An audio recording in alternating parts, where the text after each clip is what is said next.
Le problème philosophique et a priori juridique, c'est la difficulté de mesurer, de quantifier l'emprise. C'est-à-dire dire, voilà, voici le degré auquel l'emprise peut être considérée ou doit être considérée comme malsaine ou, pour employer un langage juridique, comme un crime ou un délit. Voilà. Donc, dans ce cas-là, bon, voilà. Et mais c'est très difficile, hein, parce que bon, c'est une immense admiration pour quelqu'un, par exemple. Voilà.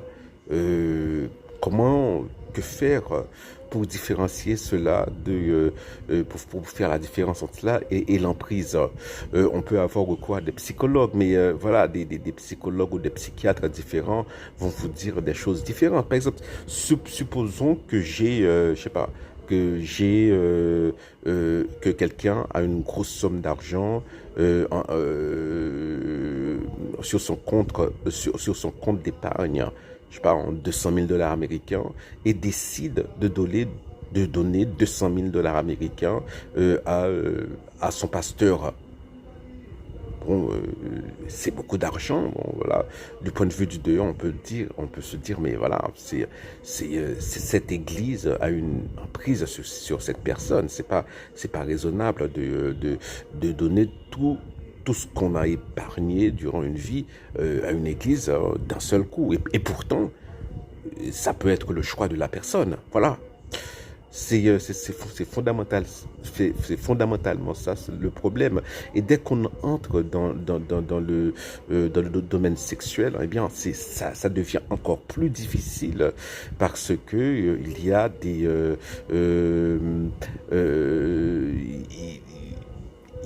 il y a des gens qui par exemple, qui sont dans la paraphilie. Hein. Donc la paraphilie, c'est que la personne trouve son plaisir sexuel dans des actes qui ne sont pas directement sexuels, comme voilà, vous avez un mari, par exemple, ou une épouse qui prend son plaisir sexuel dans le fait de voir son conjoint ou sa conjointe se faire uriner dessus par quelqu'un d'autre. Voilà, bon, ok. Donc, la personne qui se fait uriner dessus, c'est désagréable. Mais alors, cette personne peut apprécier cela. Bon, c'est une espèce de... Voilà, c'est de la paraphilie. Ou la personne